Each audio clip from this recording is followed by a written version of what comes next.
Welcome back, guys, to From the Coach's Seat. I'm Coach Greg Atkinson. A couple things we're going to touch on in this episode is pitch counts in high school baseball. That's new this year. We'll talk about that a little bit. We're going to talk about the infield fly rule and some clarification on that because I got an email about how that actually works out. A lot of parents and players both are confused on that. We'll discuss it a little bit. We're going to talk about steroids and Hall of Fame and baseball in general there with steroids and how those go hand in hand. We'll discuss that just a little bit. And then, of course, academics in athletics, very important for high school athletes, and actually that's what we're going to start with right now. So here in California, the academic point that you have to have is a 2.0 GPA to be able to play athletics at the high school level. However, you have to have a 2.5 to be scholarship eligible from the NCAA. And most Division I schools want you to have a 3.0 because they figure if you can't carry a 3.0 in high school when you get to go to class all day, ask the questions right there with the teacher, and then worry about the games later, how in the world are you going to travel halfway across the country, do your classes via tutor and online, and still be able to maintain a 2.5? So don't just try to skim by at that 2.0 so you can be eligible, play your sport, and then think you're going on to college to play that same sport. It's just not going to happen. You need at least a 2.5 and probably a 3.0 if you want to play your sport at the next level. So just keep that in mind. If you need help, go to your coach. I'm sure he can get you a tutor or talk to your teachers or whatever you need to do to help get you to where you need to be. But you need at least that 2.5 and shoot for that 3.0. Academics is very important to your athletics. Remember, even at the next level, you're a student athlete. Student comes first. So make sure you get your grades up and make sure they stay up. Next thing we're going to talk about is the infield fly rule. Probably the most controversial rule in high school baseball, mainly because it's misunderstood. Most of the time, it is called correctly. Here is the infield fly rule and how it is supposed to be called. Okay? It is with runners of at least first and second, with less than 2 outs, the infield fly rule is in effect. Now, what does that mean? That means a reasonable pop fly being caught reasonably, a reasonable play by an infielder on a pop fly. Doesn't matter if it's in the infield, you can go back on the outfield, whatever. It just has to be a reasonable pop fly with a reasonable play by an infielder. What this rule is made to defend against is that infielder dropping the ball with guys at first and second because he knows they have to stay there until they see the ball drop. Once it gets down, picking it up, throwing it to third, throwing it to second, getting both those guys out, getting that double play.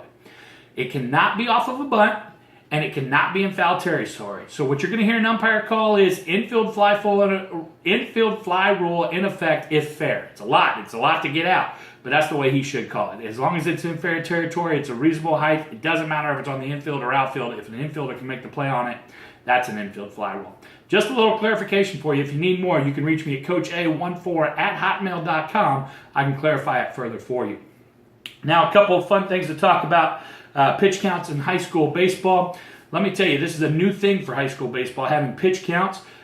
I will tell you that it has good points and bad points. What I would tell you is this. The whole reason that it's there is to keep guys from overusing their bodies, overusing their arms, getting fatigued, and injuring themselves. The problem with this is if you set the cap at 110, like is here in California, and a guy gets tired after 80 pitches, he can still hurt himself. Or if you set the cap at 80 pitches and a guy gets tired after 60 pitches, he can still hurt himself. Fatigue depends on the person and how well they're trained. So instead of setting a cap on pitches, we should teach coaches how to properly train guys to build up their endurance and properly train athletes to build up their endurance and their arm strength so that they can go longer into games.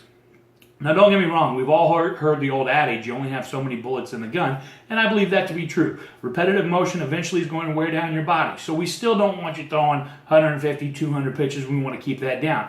But if you don't have the endurance to go the distance, that fatigue is going to set in, and it's going to change your arm slot, it's going to change your mechanics, and the next thing you know, you're going to blow out your shoulder, you're going to blow out your elbow, and you're going to wonder why. It's because you weren't properly trained.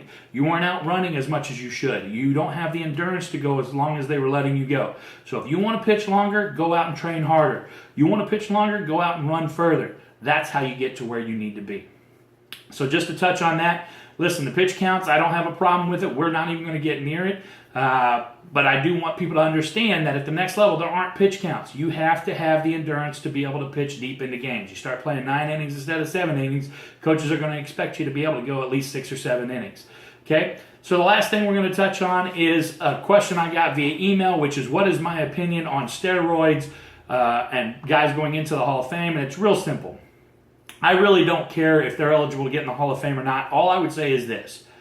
Pete Rose is one of the greatest hitters of all time, if not the greatest hitter of all time in Major League Baseball. He is not eligible for the Hall of Fame because he broke a rule.